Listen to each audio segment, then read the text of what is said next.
Сәлеметсіңдер ме балалар? Бүгін 26-шы сабақта біз жай сөйлем және құрмалас сөйлем деген жаңа тақырыпты өтеміз. Біз жай сөйлем мен құрмалас сөйлемнің айырмашылығын білетін боламыз, сөйлем түрлерін ажыратуды үйренеміз. 54-ші тапсырмада бағанның екі жағында сөйлемдерді оқып, өзара салыстыр дейді. Бірінші, оқушылар тәртіпті. Оқушылар тәртіпті болса, ұстаз қуанады. Екінші баған. Бірінші бағанда ауылдан атам келді, ал екінші бағанда ауылдан атам келсе, мен қуанамын. Әжем жіп иірді. Әжем жіп иіріп, одан кеудеше тоқыды. Енді тапсырма, бағанның екі жағындағы сөйлемдердің бір-бірінен қандай өзгешелігі бар деп ойлайсың? Бағанның екі жағындағы сөйлемдердің әрқайсында қанша ой берілгенін анықта. Олардан тыныс белгілеріне көңіл бөл дейді. Қараңдар, бірінші бағанда бұл жай сөйлемдер, бұл жай сөйлемде бір ғана ой берілген. Және де бұл жерде өтірсіз тек қана нүкте ғана бар, Енді екінші бағандағы сөйлемге қарайық. Екінші бағандағы сөйлемдер құрмалас сөйлемдер болады. Неге? Өйткені бұл жерде екі жай сөйлемнен тұрады. Екеуінің ортасы үтірмен ажыратылады және оларда бірнеше ой берілген. Яғни оқушылар тәртіпті болса, бір ой, оқушылардың тәртіпті болуы. Екіншісі ұстаз қуанады. Соған ұстаз қуанады деп екінші ойды беріп тұр. Енді есімізде сақтайық, екі немесе одан да көп жай сөйлемнен құралған сөйлемді құрмалас сөйлем дейміз. Мысалы, Шолпан келіп, мені театрға ертіп кетті.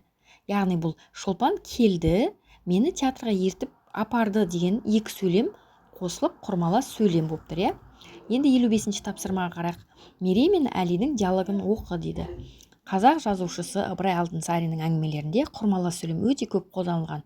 Оның надандық атты әңгімесінің мәтінінде 3 жай сөйлем кездеседі. Қалғандары құрмалас сөйлемдер. Бұдан қандай қорытынды шығаруға болады? Күрделі ойды білдіру үшін көбінесе құрмалас сөйлемдер қолданылады екен. Жай сөйлем қанша жайылма болғанымен күрделі ойды жеткізе айтып, ұғымды етіп жіберуге жауап бермейді.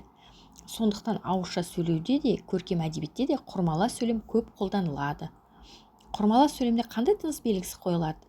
Жазғанда құрмалас сөйлемнің құрамындағы жай сөйлемдердің арасына көбінесе үтір қойылады дейді. Түсіндіңдер ғой, балалар?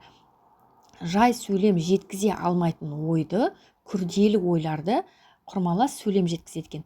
Құрмалас сөйлемнің ортасында екі жай сөйлемді бөліп тұратын үтір болады екен. Енді 56-шы тапсырмаға қарайық.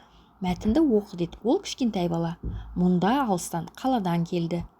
Жергілікті бала кәрім, дөрекі, тентек. Балалар одан қорқады, кінәсін айтпайды. Кішкентай бала қорықпай, оны батыл әшкереледі. Мен қорықпадым. Ұжым бір тентекке соққы бере алмады ғой. Мен оған ұрғызып қоям ма, деді ол. Тентек жеңілді. Кішкентай бала дұрыс деді. Досқа адалдықпен көмектеспей, оның кемшілігін бетіне айтпай, адам дұрыс тәрбиеленбейді. Ауруын жасырған өледі дейді халық. Мұқан Иманжанов жазған екен. Енді тапсырма, мәтіндегі сөйлемдердің қайсысы жай сөйлем, қайсысы құрмалас сөйлем екенін айт. Құрмалас сөйлемнің жай сөйлемнен өзгешелігін түсіндір дейді. Құрмалас сөйлемдерді теріп жаз дейді. Алдымен біз бұл жердегі құрмалас сөйлемдерді тауып алайық. Құрмалас сөйлемдер кішкентай бала қорықпай, оны батыл әшкереледі. Досқа адалдықпен көмектеспей, оның кемшілігін бетіне айтпай, адам дұрыс тәрбиеленбейді. Яғни, құрмалас сөйлем, біз айтып өткендей, екі немесе одан да көп жай сөйлемдерден бірнеше ойды білдіреді. Жай сөйлемдер тек қана бір ойды ғана білдіреді. Енді қараңдар, бұл жердегі жай сөйлемдер ол кішкентай бала, жергілікті бала кәрім, дөрекі, тентек, балалар одан қорқады, кінәсін айтпайды дегеннің бәрі жай сөйлем болып тұр, Енді 57-ші тапсырмаға қарайық. Өлеңде неше құрмалас сөйлем бар екенін тап дейді. Қисық бала қасынан ағып өтеді, қалардай жолдан кешігіп. Қарттарды қағып өтеді, сұрамайды кешірім. Осындай қисық бала бар, шайқайды басын ағалар. Үлкеннің жолын сол бала ұялмай кесіп өтеді. Іркіле тұрса сәл ғана, япырмау несі кетеді. Осындай қисық бала бар, шайқайды басын ағалар. Мұзафар Әлімбаев жазған екен. Осы жерден неше құрмалас сөйлем бар екенін табайық.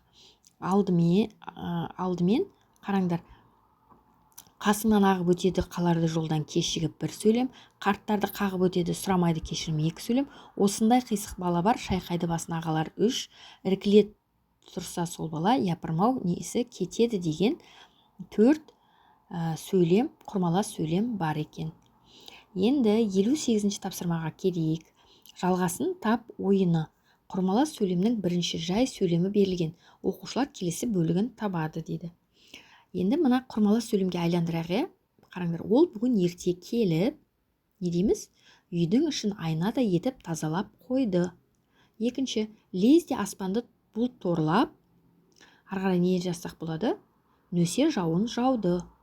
Енді үшіншісі, жаз ыстық болса, шыбын шіркей көп болады деп құрмалас сөйлем жазсақ болады. Балалар, бүгінгі сабақ түсінікті болды деп ойлаймын. Келесі сабақта кездескенше сау болыңдар.